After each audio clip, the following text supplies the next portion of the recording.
আসসালামু আলাইকুম। আজকের ভিডিওটি হচ্ছে কিভাবে একটি সিম থেকে ব্যালেন্স ট্রান্সফার করে আরেকটি সিমে ব্যালেন্সগুলো নিবেন। এই প্রসেসটি আজকের ভিডিওটিতে দেখাবো। অনেক সময় দেখা যায় যে আপনার নিজের সিমের মধ্যে ব্যালেন্স নেই, এখন পেক্সও লোড করতে পারতেছেন না ইমার্জেন্সি সিচুয়েশনে, তখন আপনি যে কারো মাধ্যম থেকে আপনি আপনার সিমের মধ্যে ব্যালেন্স ট্রান্সফার করে নিতে পারবেন।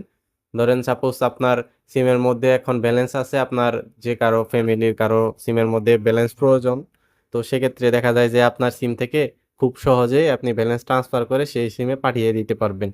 তো আজকের ভিডিওটি যদি ফুল দেখেন তাহলে ব্যালেন্স ট্রান্সফার কিভাবে করতে হয় এটি বুঝতে পারবেন। তো আপনারা যারা আমার চ্যানেলটি এখনো সাবস্ক্রাইব করেন নাই, চ্যানেলটি সাবস্ক্রাইব করে আমার সাথে থাকবেন। তো মূল ভিডিওতে চলে যাচ্ছি। আপনার যে সিম কার্ডটির ব্যালেন্স ট্রান্সফার করবেন সেই সিম কার্ডের অ্যাপসটি নামাই নিবেন। আমি আজকে মাই জিপি অ্যাপসের ব্যালেন্স ট্রান্সফার করে দেখাবো। তো আপনি প্লে স্টোর থেকে মাই জিপি অ্যাপসটা নামিয়ে লগ ইন করে নেবেন। আমার লগ ইন করা আছে, তো আমি মাই জিপি অ্যাপসে চলে যাব। মাই জিপি অ্যাপসে আসার পরে এখানে দেখতে পাচ্ছেন আমার ব্যালেন্স 10 টাকা আছে। তো আমি এই 10 টাকা ট্রান্সফার করে আপনাদের দেখাবো কিভাবে ট্রান্সফার করতে হয়। এর জন্য নিচের দিকে এখানে দেখতে পাচ্ছেন সার্ভিস লেখা, এই সার্ভিস অপশনে ক্লিক করবেন। সার্ভিস অপশনে ক্লিক করার সাথে সাথে আপনারা প্রথমেই ব্যালেন্স ট্রান্সফার এই লেখাটি পেয়ে যাবেন। তারপর এই ব্যালেন্স ট্রান্সফারের ভেতরে ঢুকবেন। ঢোকার পরে আপনার ফার্স্ট টাইম ঢুকবেন, এর জন্য রেজিস্টার নাও এখানে ক্লিক করবেন। আমার কি রেজিস্টার করা আছে তাই রেজিস্টার ফিল্ডে দেখাইতেছে। তো আপনাদের রেজিস্টার যার করা নাই আপনারা খুব সহজেই করে নিতে পারবেন। রেজিস্ট্রেশন করার সাথে সাথে আপনাদের উপরে এরকম একটা মেসেজ আসবে। এই মেসেজের মধ্যে আপনাকে 4 সংখ্যার একটি ওটিপি দিয়ে দিবে। ওটিপি বলতে এটা ওয়ান টাইম পাসওয়ার্ড। এই পাসওয়ার্ডটি ব্যবহার করে আপনারা ব্যালেন্স ট্রান্সফার করতে পারবেন। ফরগেট করে নতুন করে আপনাদের ব্যালেন্স ট্রান্সফারে পিনটা চেঞ্জ করে নিতে পারবেন।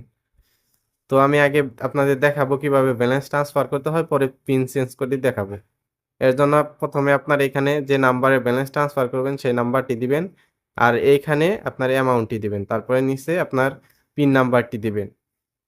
তো এখানে আপনারা দেখতে পাচ্ছেন 10 টাকা থেকে শুরু করে 100 টাকা পর্যন্ত আপনারা ব্যালেন্স ট্রান্সফার করতে পারবেন যে কোনো নাম্বারে।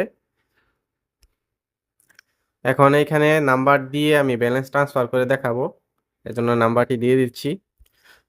দেখতে পাচ্ছেন আমার এখানে আমার মোবাইল নাম্বারটি দিয়ে দিছি গ্রামীণ। তারপরে এখানে 10 টাকা সেন্ড করব, 10 টাকা লিখে দিছি, এখানে পিন নাম্বারটি দিয়ে দিছি। দেওয়ার পরে এখানে নিচের দিকে দেখতে পাচ্ছেন ট্রান্সফার, এই ট্রান্সফারে ক্লিক করবেন। উপরে মেসেজ আসছে। তো আপনারা এভাবে খুব সহজেই ব্যালেন্স ট্রান্সফার করে নিতে পারবেন এক ফোন নাম্বার থেকে আরেক ফোন নাম্বারে। আপনারা এভাবে খুব সহজে ব্যালেন্স ট্রান্সফার করবেন। এখন আপনারা এইখানে যে কোম্পানি থেকে পিন নাম্বারটি দেয়, পিন নাম্বারটি কিভাবে চেঞ্জ করবেন এর জন্য এখানে ফরগেটে চাপ দিবে।